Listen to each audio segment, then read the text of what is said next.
Hai, saya Jessie. Selamat datang ke channel Antara Dua Alam. Hari ini kita akan berkongsi cerita mengenai seorang suami yang membunuh istrinya dengan mengerat dan memotong istrinya sendiri demi kekasih gelapnya, yaitu perempuan simpanannya. Mari ikuti kisah selanjutnya bersama saya.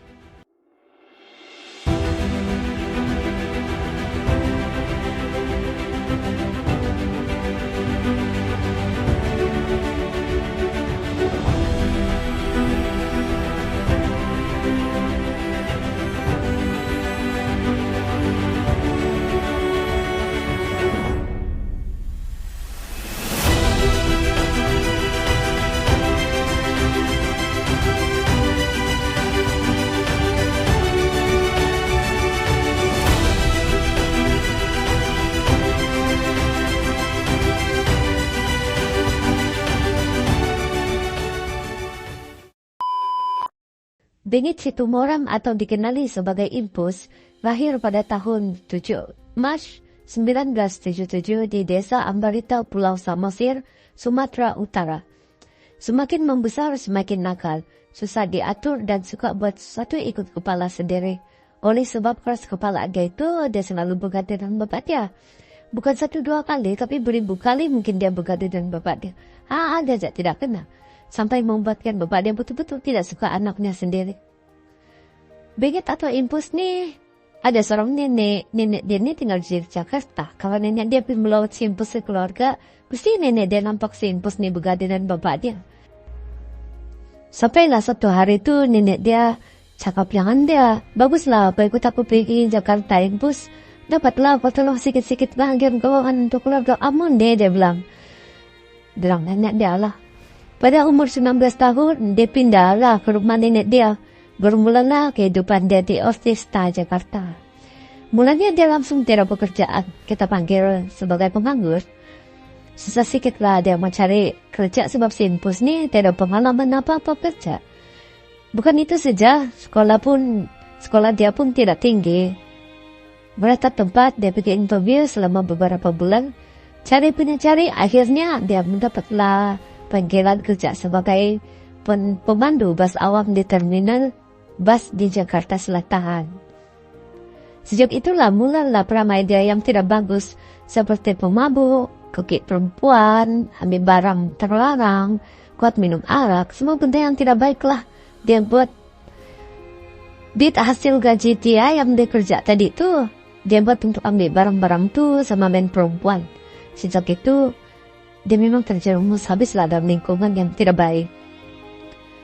Satu hari itu dia jumpa satu perempuan bernama Roy ini di terminal bas Kampung Rambutan, Jakarta Timur. Di situ ia bermulalah hubungan Impus bersama Roy ini. Selama beberapa tahun menjalankan hubungan cinta, dorang pun berkahwin.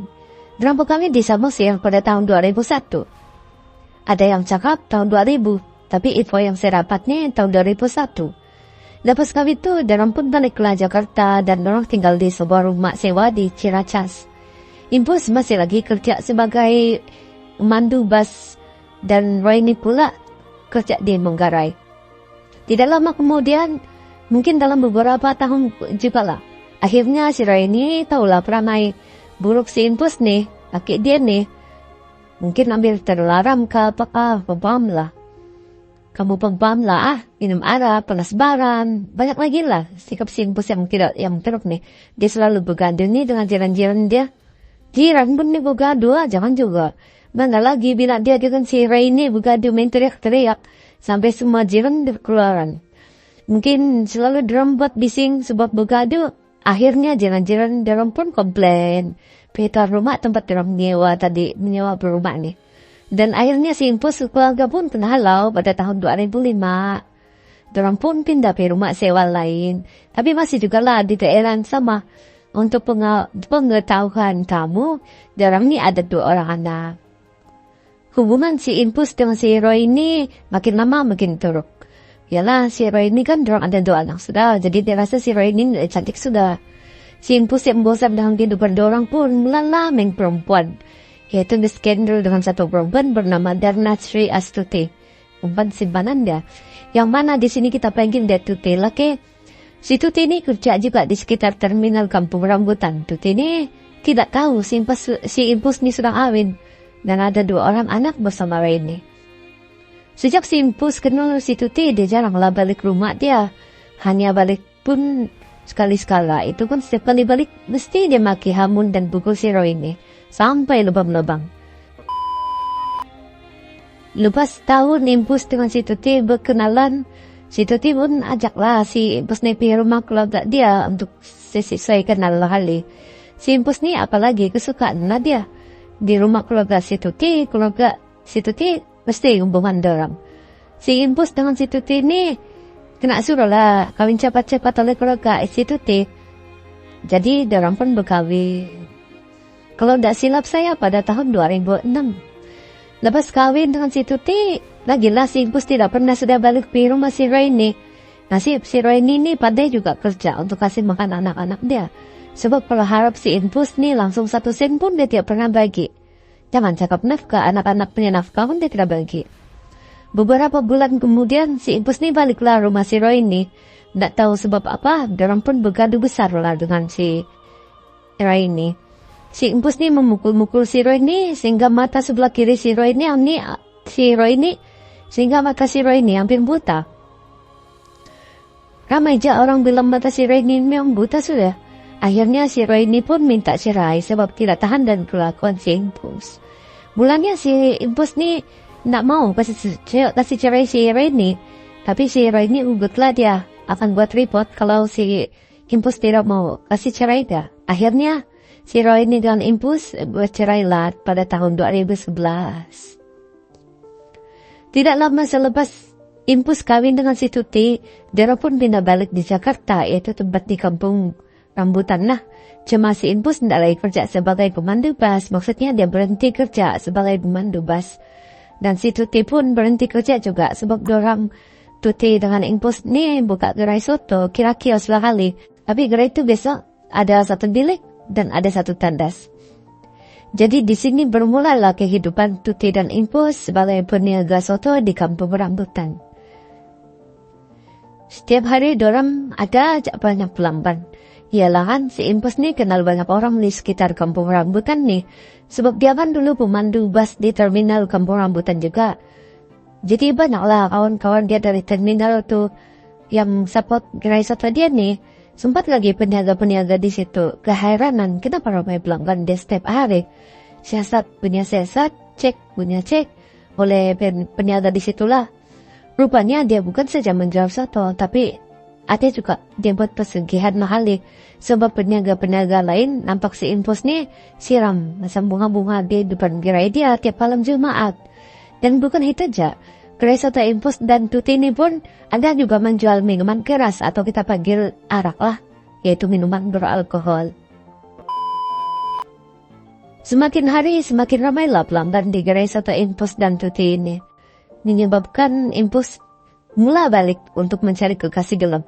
Yalah, mungkin dia rasa dia banyak duit sudah kali kan. Dulu dia banyak duit.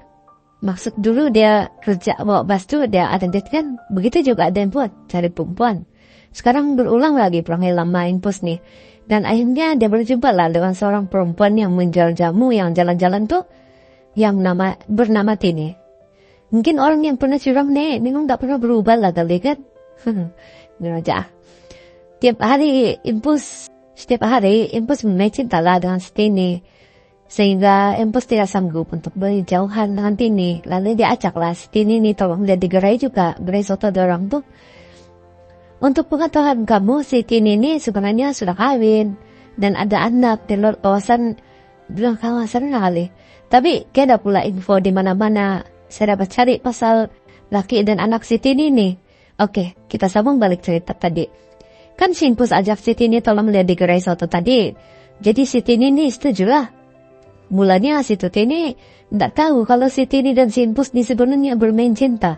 Kau bayangkanlah bah, si Impus bawa skandal atau kita panggil kekasih gelap dia kerja di gerai soto dalam si Impus dengan si Tuti. Gila kan?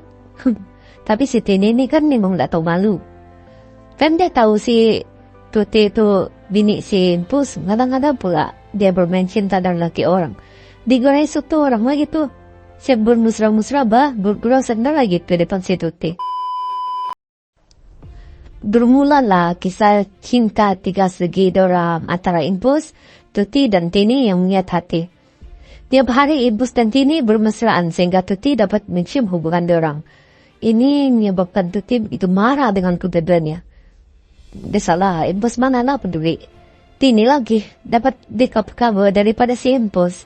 Jadi si Impus yang tidak pas hati ni dikena marah oleh bini dia si Tuti tadi ni, dia marahlah balik si Tuti dengan dia memaki. Tuti dia penggirain setelah orang yang masa tu banyak betul pelanggan. Di situlah keluar perangai panas baran si Impus ni. Dan dia mulalah memukul bini dia tanpa sikit pun rasa bersalah. Dia pukul pun dia dapat grade orang. Hari demi hari, Impus ni selalu memaki Tuti dan memukul. Sampai satu hari itu si Impus tanpa rasa bersalah dibawa kekasih galap dia si Tini itu buat projek yang begitu-begitu di dalam bilik derang si Tuti dan si Impus. Bila si Tuti tegur, Tuti akan kena marah balik. Segala caci makian sampai berakhirlah lebam-lebam ke pukul Impus sampai kan si Impus cakap si Tuti yang berskandal lah, bukan dia. Padahal terang-terang lah dia bawa si Tini itu masuk dalam bilik dia orang. Taruh. Oleh kerana Impus rasa tidak puas hati pada Tuti sebab mengganggu hubungannya dengan Tini, akhirnya Impus dan Tini merancang untuk menghapuskan, yaitu dengan membunuh Tuti.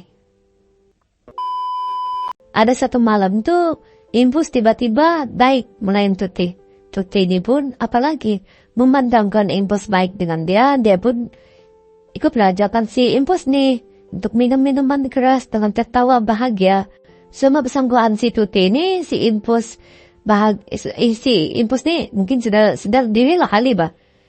Sebab masa tu kan tiada si Tini di situ. Tak tahu si Tini mungkin di luar kali itu. Sebenarnya si Tuti dia tidak tahu ada udang di sebalik batu apa yang si Impus buat mesra-mesra dengan dia tu. Jadi berhabislah si Impus, Tuti dan kawan-kawan si Impus ni minum minuman keras atau kita panggil arak. Sambil tengok si Impus ni bermesra dengan Tuti istrinya. Dikasih mabuk sampai Tuti tidak sedar apa yang berlaku. Yalah, dikasih mabuk betul si Tuti. Bila si Impus nampak si Tuti ni mabuk betul sudah, dia pun bawalah si Tuti ni masuk bilik diorang. Dan buatlah projek laki bini. Paham kan? Sampai pada nikmatnya, tiba-tiba si Impus ni tariklah ataupun heret si Tuti ni pergi bilik mandi dan siram si Tuti ni. Sudah puas si Impus siram si Tuti dengan air. Sampai si Tuti ni basah kuyup bah. Dia heret balik si Tuti tu pergi bilik. Lepas tu dia ikat tangan dan kaki dia. Lepas tu dia pukul dia berkali-kali wah. Dia pukul si Tuti bilik dia tu. Dia pukul-pukul dengan kayu. Beberapa kalilah juga sampai muka dan badan si Tuti ni berdarah-darah. Jeritan si Tuti istrinya langsung tidak dapat meraih simpati si Impus. Lepas tu Impus kasih paksa lagi ni masuk satu genggaman tangan dia dengan cara paksa masuk di dalam kemaluan si Tuti. Tidak cukup dengan itu, dia kasih masuklah pula satu batang kayu yang bekas dia pukul Tuti tadi itu, yang kayu dia bikin pukul si Tuti. Dia kasih masuk aja dalam kemaluan si Tuti. Dan itu menyebabkan istrinya itu si Tuti mengalami pendarahan yang sangat banyak. Tuti pun apalagi menjeritlah dia kesakitan yang amat sangat. Dengan harapan si Impus ni adalah belas kasihan. Rupanya si Tini pun di situ tapi si Impus dan Tini yang mandang hanya tertawa. Ketawa ada orang, ketawa sini menyaksikan kesakitan Tuti tanpa sikit pun rasa simpatik. Tidak cukup dengan itu, Impus masukkan pula sebotol air panas yang baru mendidih yang diambil oleh si Tini tadi dan dimasukkan lagi di dalam kemaluan si Tuti. Apalagi si Tuti meronta-ronta dan menjerit dan sekot hatilah dia kesakitan. Dan sampai pada akhirnya Tuti pun tidak lagi bergerak walau sedikit pun. Tini yang sedang perkara itu terus ketakutan. Dia terus beritahu si Impus yang si Tuti sudah pun meninggal dunia. Dengan selambat si Impus suruhlah si Tini ambil parang dengan pisau. Mereka pun startlah potong-potong si Tuti ini kepada 5 atau 6 bahagian begitu. Lepas itu dimasukkan ke dalam beg plastik yang berasingan. Bahagian jantung, hati dengan isi Tuti tadi ini mereka asingkan dan masukkan ke dalam, dorang memasukkanlah di dalam ais bepuk kalau mulai peti sejuk. Yang kasih masuk dalam peti sejuk. Pada malam itu juga, dorang pun sewalah kereta sapu. Yalah, kereta sapu jiran dia. Jiran dia yang keheranan sebab dorang tak pernah pinjam kereta sapu untuk di mana-mana. Jadi katanya lah si Impus dan si Tin ini mau buat apa? Itu kereta, dorang bilang mau beli barang-barang soto. Sebab bahan-bahan membuat soto pun banyak yang sudah habis. Jadi dorang si Impus sewalah macam 250 ribu rupiah. Atau Malaysia ringgit 70 lah gitu. Jadi malam tu dorang start lah buang satu demi satu beg plastik yang berisi bahagian-bahagian badan si Tuti. Mereka start buang di satu tempat jalan tol. Mereka buang satu demi satu dengan jarak 3 atau 5 kilometer setiap satu beg plastik. Sudah siap buang semua beg plastik tu, mereka pun baliklah ke gerai si Impus seolah-olah tidak apa yang berlaku. Pada keesokan harinya, si Impus pun panggillah kawan-kawan yang dikenal dari terminal kampung tu kan untuk makan percuma hari itu sebab Impus kata ada soto spesial. Bukan tu aja soto spesial daging dan tulang. Lepas tu si Impus pun turut buat hati goreng untuk gabungan soto daging spesial tu. Maka meriah dan ramailah pelanggan yang datang. Yalah, siapa tidak mau makan free kan? Siapa pula tidak mau? Yang sadis dan jijiknya, si Impus pun join makan soto daging dengan hati itu, walaupun dia sendiri tahu itu daging dan hati adalah milik istrinya yang dia bunuh semalam. Beberapa hari selepas itu, polis pun datang ke gerai si Impus dan menangkap Impus dan Tini atas tuduhan pembunuhan kejam seorang yang bernama Darna Sri Astuti. Rupanya ada staf tol yang menjebak salah satu bahagian badan Tuti ini di kawasan berhampiran dengan tol. Lepas kes disiasat, akhirnya si Impus dijatuhkan hukuman mati dan Tini pula dijatuhkan hukuman penjara 14 tahun atas tuduhan bersubahat membunuh dengan kejam. 8 bulan kemudian Impus meninggal di dalam penjara sebab sakit sebelum mendapatkan hukumannya. Oke. Dengan itu berakhirlah cerita kita untuk kali ini. Ambil iktibar dan pengajaran dari kisah ini. Kisah ini adalah kisah benar guys. Dan bukan rekaan semata-mata. Sebelum itu jangan lupa like, share, dan subscribe ya untuk kisah selanjutnya. Oke guys, saya Jessie. Terima kasih pada yang sudah menonton dan mendengar kisah kali ini. Bye dan jumpa lagi.